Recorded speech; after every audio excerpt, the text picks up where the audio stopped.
안녕하세요. 고명한 아카데미 1기 27호입니다. 요새 상담을 그래도 꾸준히 하고 있는데 제가 카톡으로 무료 상담하는 그 그룹이 있다고 말씀 예전에부터 드리고 있어요. 그런데 그분이 어저께 상담하신 분은 이제 미혼 여성이시고 나이는 좀 있으신 것 같은데 이제 새 아파트를 월세를 주고 계시는데 임차인이 월세를 2년간 미납했고, 근데 오늘 나가야 되는데 어저께 돈을 달라고 그랬대요. 남은 보증금을. 그러니까 이삿 날은 오늘이고 돈은 하루 전날 달라고 그랬다는 거죠. 근데 원래 잔금하고 그 돈 주는 거하고 이사하고 동시에 이행되어야 되거든요. 그리고 새로운 임차인은 내일 들어온다는 거예요. 그런데 어저께 상담을 주셨고, 그래서 이분님 이제 스트레스로 죽고 싶다 막 이렇게 말씀을 하시는데, 아, 이게 이런 분을 보면서 이제 월세를 1억에 280만 원을 이제 새 아파트를 월세를 주고 계셨는데 2년 동안 월세를 제대로 낸 적이 없다고 하네요. 그렇고 월세를 달라고 문자를 보내면 뭐 10만 원, 20만 원, 30만 원 이런 식으로 찔끔찔끔 주셨다고 해요. 그래서 사실은 이 임대인이라는 역할이 되게 뭐라 그러지? 남들은 인제 부동산을 가지고 있으면 뭐 부럽다, 월세를 받는다 그러면 부럽다, 뭐 이렇게 얘기를 하는데, 되게 중요한 게 뭐냐면 내가 임차인에게서 월세를 받아낼 수 있는 능력이 있는 사람인가 이런 생각도 해 보셔야 돼요. 그러니까 일단 월세를 놨어요. 그러면 첫 달, 둘째 달, 셋째 달까지 지켜봐야 되는데, 일단 첫째 달, 둘째 달 월세를 밀리는 사람은 계속 밀립니다. 그러면 월세 2기 연체 시 인제 명도 소송을 할 수 있는데, 이분은 그걸 계속 봐준 거죠. 그래서 질질 끌려다닌 거예요, 임차인한테 2년 동안. 이런 분들이 은근 많거든요. 왜냐면 보증금이 있으니까 '보증금에서 까면 되지.' 이렇게 생각하시는데, 그러면 안 되는 게, 이 아파트가 예를 들면 10억 짜리예요. 그래서 월세를 1억에 280을 놨어요. 근데 이분이 대출이 6억일 수 있잖아요. 그러면 대출 이자가 뭐 한 달에 대충 6, 5, 30 뭐 한 250 넘게 나간다고 쳐요. 250, 280 나간다 치면, 월세가 안 들어오면 이분은 자기 월급을 갖다 거기 대출 이자를 내야 된단 말이에요.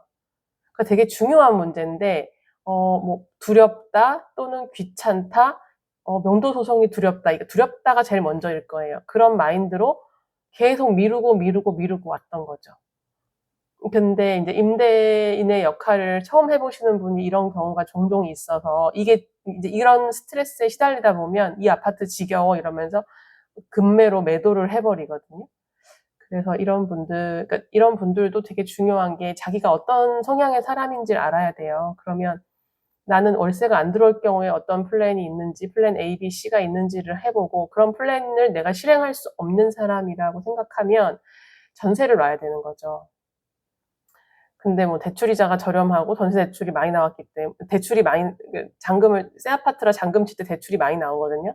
그래서 그때 대출을 많이 받아 놨기 때문에 뭐 어쩌고저쩌고 이렇게 핑계 같은 걸 대는데, 어 이분한테 문제점은 무엇이냐면, 첫째, 월세가 두세 번 이제 뭐 6개월 뭐 연체될 동안 아무 행동도 취하지 않았다. 단지 문자만 보냈다. 아주 편한 방법으로. 그게 첫 번째 잘못이고, 두 번째, 지금 모든 탓을 자꾸 임차인의 탓으로 돌린다. 임대인이 잘못한 것이 없는 내가 잘못한 것이 없는지를 항상 생각해 봐야 돼요. 내가 할 수 있는 행동을 안 했잖아요. 월세가 안 들어왔으면 명도 소송을 해야죠. 직접 할 수도 있을 정도로 요새 잘 되어 있거든요. 전자소송이라고 하면 되고, 그 그게 어려우시면 법무사를 사든지 변호사를 사면 되잖아요. 그리고 그 비용도 나중에 청구하려면 할 수도 있으니까, 그렇게 적극적인 액션을, 임대인으로서의 적극적인 액션을 취해야 되지 않았겠나. 그게 좀 안타까웠어요. 그래서 되게 두려움이 많은 여자분이셨고, 인제 임차인은 나이가 많은 사람들이어서, 인제 자기보다 나이가 어리면 우리나라 사람들은 이렇게 뭐라 그러지? 그런 경향이 있잖아요. 깔보는 경향이. 뭐 "집 가진 유세하냐." 뭐 이런 식으로 얘기를 했대요. 그러니까 월세를 안 내면 임차인이 임대인한테 "집 가진 유세하냐." 그러니까 감정을 자꾸 싣는 거죠. 그러니까 임대인하고 임차인은 그냥 돈 거래만 하는 상황인데 그렇게 말을 하는 거에 뭐 상처를 입었다 이런 말을 하는데 모르겠어요. 이렇게 돈이 왔다 갔다 하는 거에서 자꾸 감정을 섞지 말고 내가 해야 할 일을 해야 한다. 이런 말씀을 드리고 싶고 또 이분 같은 경우는 이제 이런 진상 임차인이면 일단 명도 내보내요. 이 사람을 돈을 내보내고 집을 비워놓고 좀 천천히 추이를 본 다음에 새로운 임차인을 구해야 되는데 오늘 임차인이 나가고 새로운 임차인이 내일 오는데 기존 임차인은 어저께 돈을 다 달라고 남아있는 보증금을 다 달라고 막 진상을 부렸다는 거죠.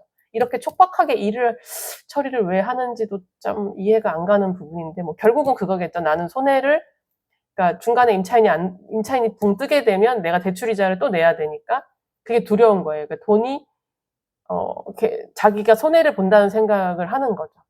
두려우면서 손해를 보기 싫다는 생각. 이거 되게 중요한데, 두려우면서 손해를 보기 싫다.